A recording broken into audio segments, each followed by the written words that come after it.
I need to talk to you about that dream you've been having, and I need you to understand it and really plumb its depth. So, you have this dream, it's at night, and you're on horseback, and you're going through a mountain pass, and it's cold, and there's snow on the ground, and you sense me around you, but then I just ride right past you. I don't even talk to you, and I keep on going.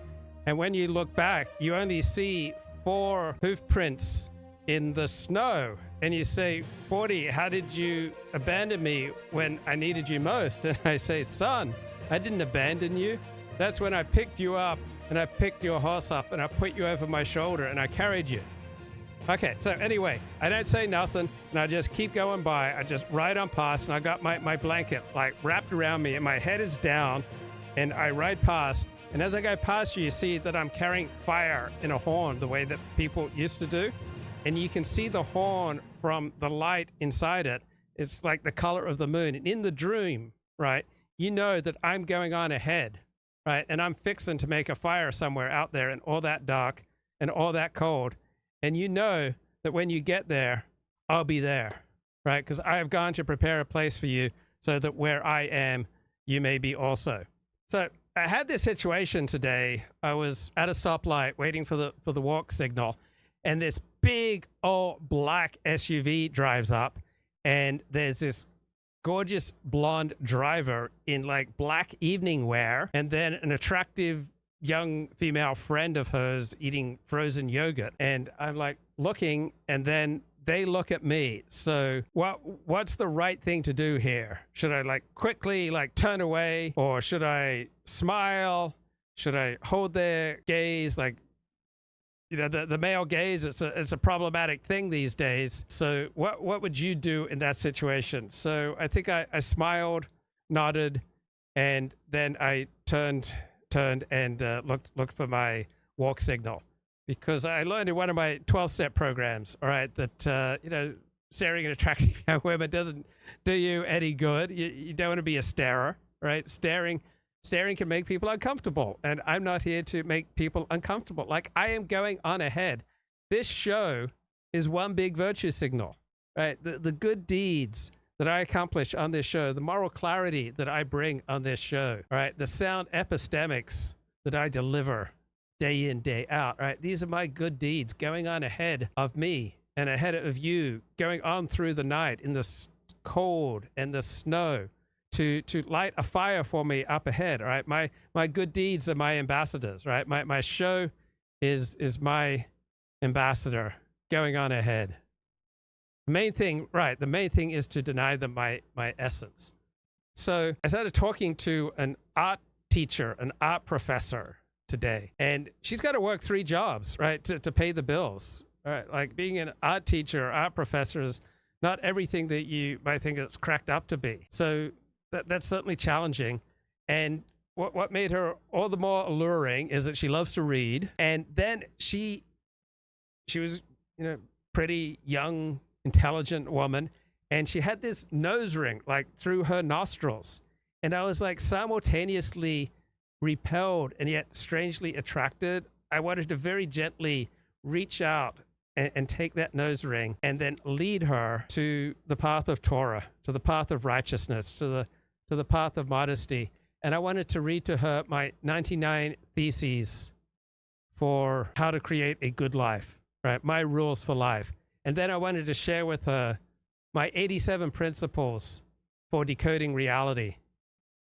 And then if we become really close, I might share with her my diary from my more carefree days, where I would just fling myself hither and thither, and you know, I didn't mind giving myself a hand, and some of the epic insights that I achieved during these carefree, much younger days before I became the king of no fat. But that's how comfortable I felt with this art professor, that I was even willing to, you know, open up and share with her my diary. I mean, there are not many women that you encounter that one would feel, you know, that safe, right? That accepted. Like, I felt like I didn't have to explain to her when I was being sarcastic. I didn't have to explain when I was being ironic.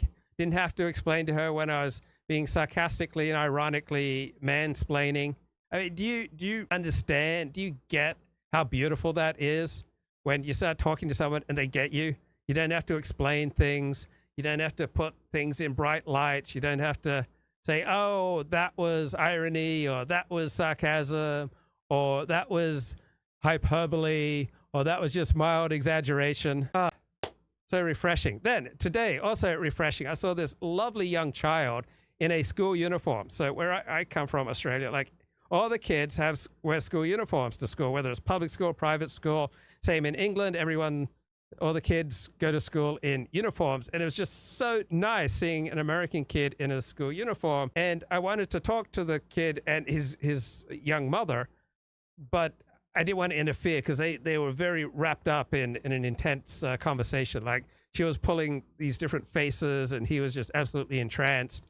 And then she dropped something and I went over and I picked it up and I handed it to her and now had an opening. It's like, oh, it's so nice to see a child in school uniform. And then she mentioned the school where he went. And I said, oh yeah, I used to date a girl who went to that school. I mean, then I explained, look, she went to that school. She graduated from that school. She'd graduated from that school, many years previous to my dating her. And the mother said, so she wasn't still wearing the school uniform? I said, well, only on special occasions. And then that was the end of the conversation. So I'm concerned. Was that inappropriate, what I said? That this lovely young woman I used to date only wore her school uniform on special occasions.